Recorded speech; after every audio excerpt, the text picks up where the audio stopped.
Welcome to the CBS Eye on Money podcast. It is Thursday, September 16th. Mark, how you doing today?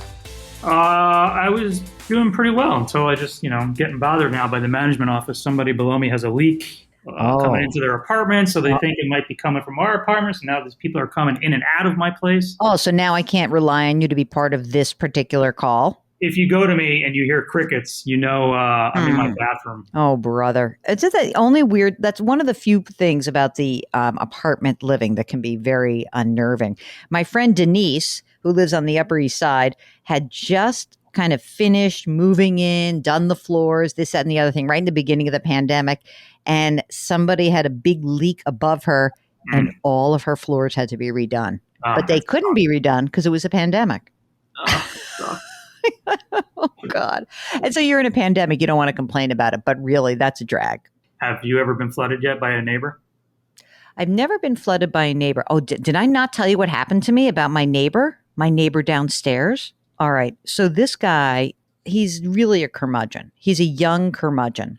And so when we were doing some work on the apartment, what you do in New York when you live in apartments is that you send a note to all of your neighbors up, down, and, abutting you, saying, we're going to do some work. If it's noisy, let us know. If the contractor doesn't, breaks any of the co-op's rules, let us know. Thank you so much for understanding. And when we did a huge renovation, we sent these massive baskets to people. Like we sent these huge, like $250 Zabar's baskets to everybody at the end, thanking them for their patience, right? This guy did a gut renovation of his apartment and they screwed up his kitchen. He had to do 2 gut renovations. And I lived with it for 2 years. The guy never thanked me, never said a word to me. So I already hated him. Okay. So the work gets done. It's fine. Then maybe 2 months ago, he sends me an email. Do you know what the email says? He goes, you were so kind to provide me your email address if anything was, if I had any issues. Well, I have an issue. And I was like, the work's done. So I keep reading on. He says, you seem to be creating a lot of noise in your apartment very early in the morning. What? I literally was like, what could that be? I walk in my apartment. I have some hardwood floors and, I do wake up early, but I'm not doing Irish folk dancing and clomping shoes. I was incensed.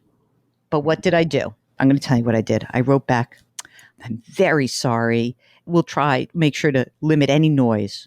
That was it. I have to say that it was one of those things where I told my next door neighbor and my next door neighbor said, well, tell him to move to the suburbs if he wants quiet. Okay, so that's it. That's my complaint about noise and living in the city, etc. That's my little rant. If anyone else has apartment living stories, you must share them with us. We got an exciting listener to join us today. His name is Edward. He's on the line from the great state of Maryland. Tell us what's going on. How can we help you out? I've recently accepted a position that's going to take me across the country to Washington. With that, we are selling out of all our house here. We were actually building a house. We're selling that. And I guess my question is that I think we're pretty well set outside of that, but we are going to end up with a lot of cash on hand and looking to what the right method is to leverage that to put us in the best position. When we get out there, we will be renting for at least a year, probably 2, because the market out there is crazy. But there is a house purchase in the future at some point. Okay. Now, Edward, you said so you have a partner? Yes, my wife and 2 kids. How old are you guys? In our late 30s. Okay, late 30s. You both work? Yes, we do. Okay. How much do you make together? So combined, we are about $320K. Nice. And that's going to be the way it's going to go in Washington State, or will there be more money in Washington State? That is the bump that we will end up being. Okay, great. Fantastic. Tell me about the 2 kids. How old are they? We have a 4-year-old and a 2-year-old, 2 little girls. Oh my God. You're going to have your hands full. Okay. So you sell the Maryland place. How much cash will you get from selling the Maryland place? So we actually sold it. Great. The proceeds will be $175,000. Great. So that's the cash position. But let's keep talking about what other stuff is out there. So do you already have some money in cash? Do you have some cash that's an emergency reserve already? We do. It's about $35,000. Okay. My annual bonus is split into several payments, one of which we get at the end of this week. It should be $150,000. What? Yeah, Wait a second. So you're going to have the 175 in cash and then another 150 on top of it? that's right. Holy crap. Okay, that's amazing. All right, let's keep going. Any outstanding debt? I'm sure not.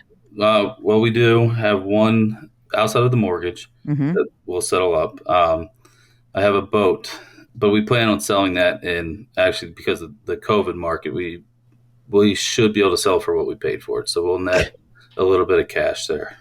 All right. So emergency reserve is 35 grand. What's it going to cost to live your life in Washington state, do you estimate? Like how much a month? So between childcare, rent, Yep. I'm putting it at around 8 grand. So out of the money that's in the emergency reserve, we should actually have a little bit more in there, right? I agree, and that was part of the plan with the bonus is Mhm. to settle that up to about 6 months. That makes sense. Okay, so that's good. So let's just say 50 goes in there. All Okay. right. All right. So then we're going to have 275 in cash, right? 175 from the sale, and that's after everything. Okay. What do you have in your old retirement account? Because now you got this, it's a new gig, right? So, Oh no, same company. okay. So what's in your 401k right now?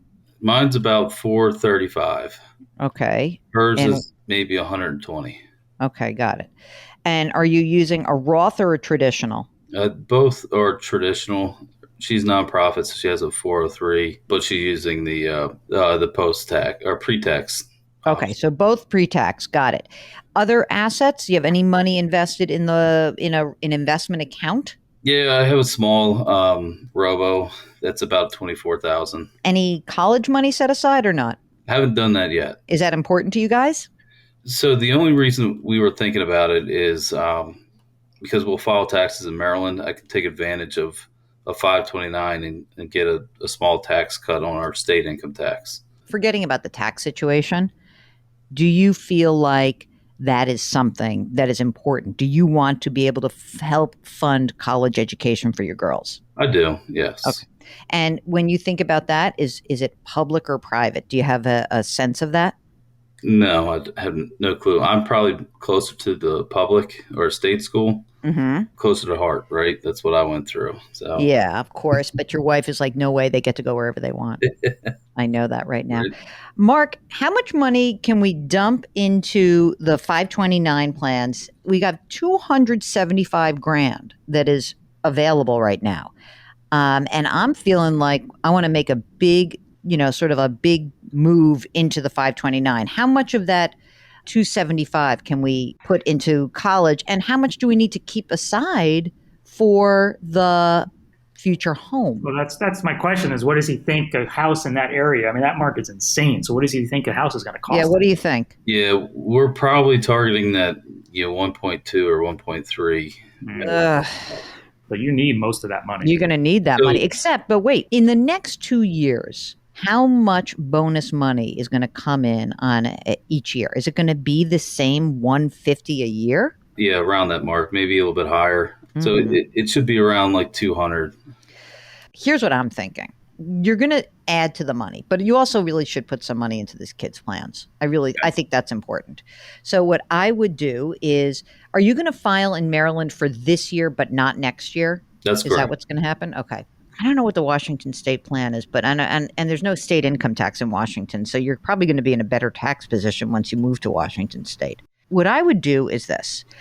I would right now take advantage of the fact that you guys have this money on hand. I would put 30 grand into each kid's account. Of that 275, I'd take 60 and I would do that right now. And then the rest, you now have to start building for this house. And so and that still gives you a good base, right? But the problem is that if you're going to tell me it's a year, I'm going to say you got to keep this money on hand because a year can go by pretty quickly and we just would never want to take risk with that money. But if you think it's more like, oh no, it's going to be 3 or 5 years, then we could do something different with it. So my guess is that depending on, what you find, where you are, what rates are. I'd rather do this sooner than later. And the reason why I really think a year makes more sense is presuming you like it. You'll know after a year whether you like it or not. If you hate it, you're going to leave, right? But in a year, you're going to know, you're going to research everything, and rates are still going to be decent. I think that as you start waiting and waiting and waiting, it's going to get harder for you to pull the trigger. And then you're going to end up like we had a call recently with somebody who's like, oh, I have $400,000 in cash. I was going to use it to buy a house. We decided not to. And then you have a lot of lost opportunity. Can you live with a 1 year gun to your head? When's the actual move taking place? Yeah, well, at the end of the month, we move. I can live with a year. I think what we were ultimately planning is to, so we're brand new to the area. Wanted to make sure that we had enough time to really figure out where we wanted to plant roots. And so our idea was probably a year to two, and then kind of use that time to figure out but it would be, we would probably still want it liquid in case we found the right spot. Right. Even if it's within 2, you still have to keep it liquid. But, get on it. It's fun to do that in a new area. Are you working at a company where you have a lot of colleagues in that area, like in Washington State? No, and that's part of what I'm going there to do is to build the team. Oh, I see. All right. Well, everyone listening from Washington State, why don't we give Edward some ideas? The only thing I really know about Washington State is the market's on fire and that there is all these towns outside of, say, Seattle or, they've all gotten very expensive. And also they have this strange state requirement now to carry long-term care insurance. So you may have to deal with that. You don't have to do it till next year, but that's going to be something you have to pay attention to. Yeah, that was the one thing I picked up on it. I just didn't see that it was a major expense, like the tax they put on there.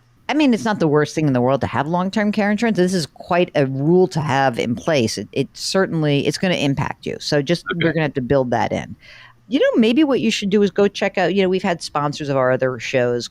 Policy Genius probably has some long-term care options that are there. So you can check that out also. If you run into a problem, let us know. Well, maybe we can find somebody to help you out.